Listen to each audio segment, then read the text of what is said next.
On Jan 31st, your Pastor Chaitanya, preached a sermon which was, specifically designed to communicate to me, that I mentioned earlier in the videos, that he mentioned that he built this church and how he sacrificed for all of us.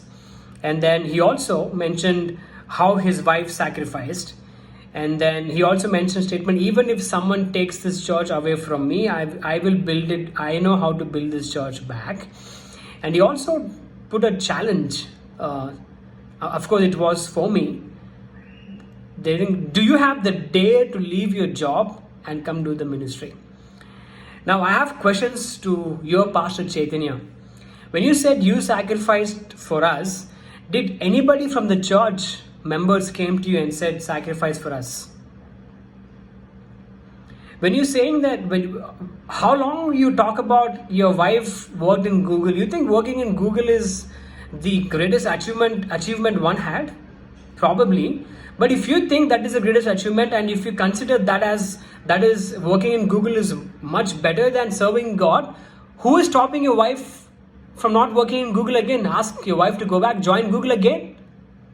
Why are you telling that you sacrificed?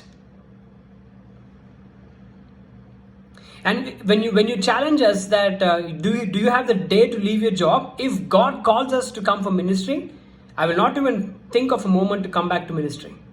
I will. Anybody will. Now I also believe even if we don't follow it, He has His own ways to bring us back, because that's what we learned from the life of Jonah. So do not stand in this church and say you sacrifice. The church, I want to tell you this, a leader will never ever do that. A leader will never tell that the sacrifices that he has made. He will always listen to his team. He will always listen to his people. A pastor who has a calling for kingdom will never talk that I sacrificed for you. You never sacrificed anything for us.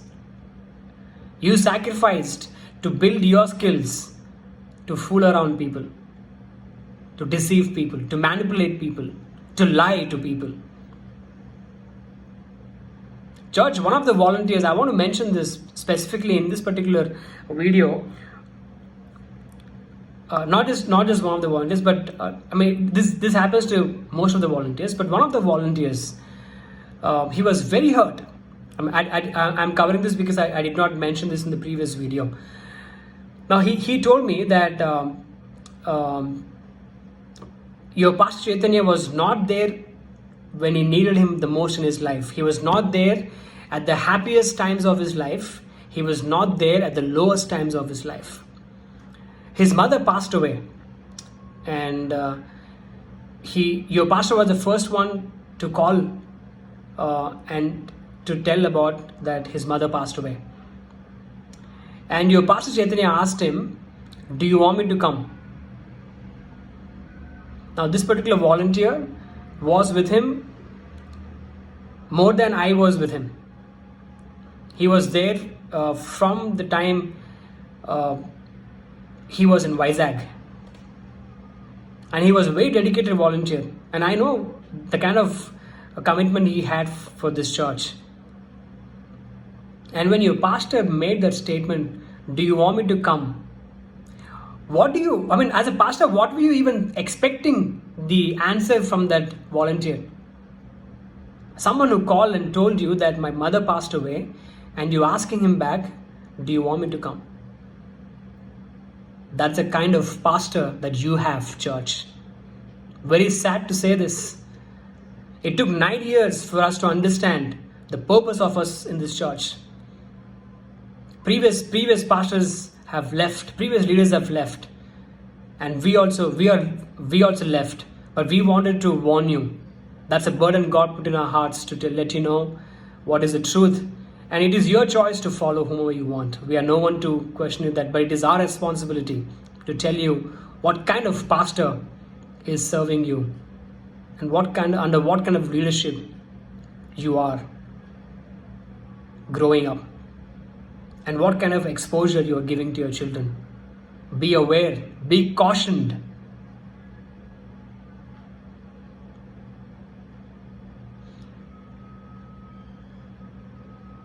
Not just to this volunteer church, there are a lot of volunteers whom they removed. I want to mention this particular family. They removed us from the worship team, and they also removed Joe Sandanya from the worship team. They also removed Karthik, and they also removed another person from the church. Most of you might not know him, but they have reasons for everyone. But why did they remove Joe Sandanya from the worship team? The reason is because we had the worship team meeting in their house. That's the reason they removed them.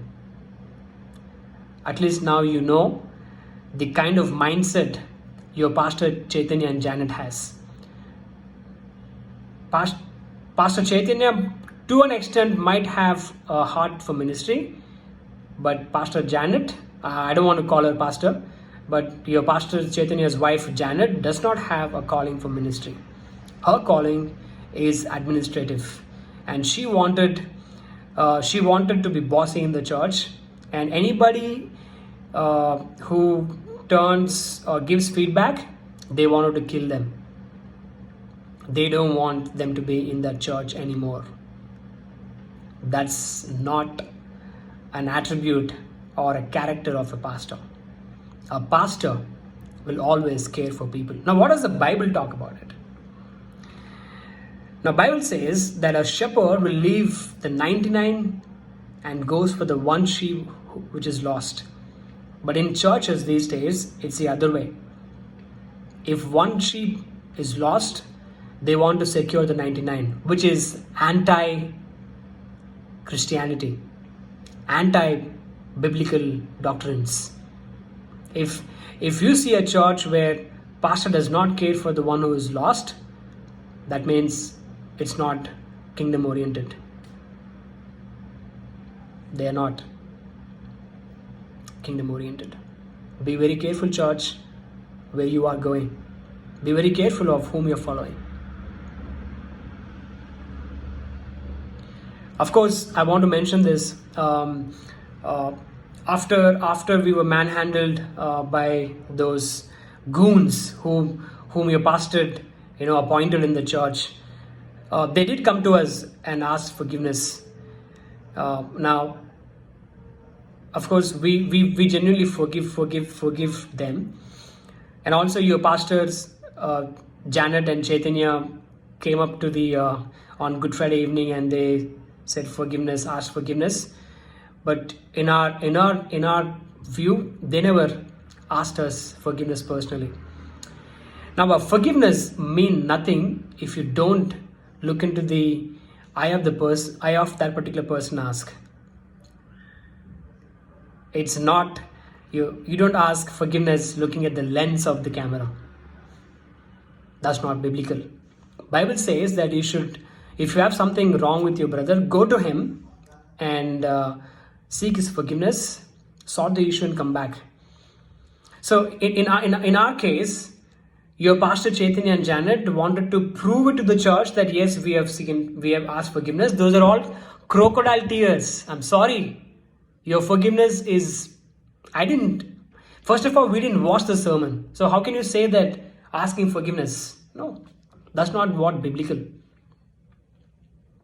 So, and I doubt the genuinity of the other three members who came and asked forgiveness, but we are no one to question that. But to prove it to the church that we apologized, your pastor Chaitanya came in the camera, they came to us. These are all very well politically planned so that the church will believe, oh my God, my pastors are asking forgiveness. Fooling, deceiving people to get empathy, so they can sympathize with you. Be careful what kind of pastors whom you're following. I hope I covered most of the points, church, and this is exactly what happened to us. And we ask you to continue to pray for us, and we love you all. Our doors are always open. You can always come to our house, and let's not. I know at least most of you we are very close to. We had a great time with you all, and thank you for the times that we had with you. And let's not stop it with capstone. Our life is not capstone. let's still continue to have that friendship, that fellowship that we had. We love you all. We continue to pray as and when we get to hear something is wrong. Rest assured that we always pray for you. God bless you, church. It's a great time working with you all, and I'm really blessed to serve you, and I'm looking forward to serve God wherever He wants us to go. Keep us in your prayers. Thank you. We love you all. God bless.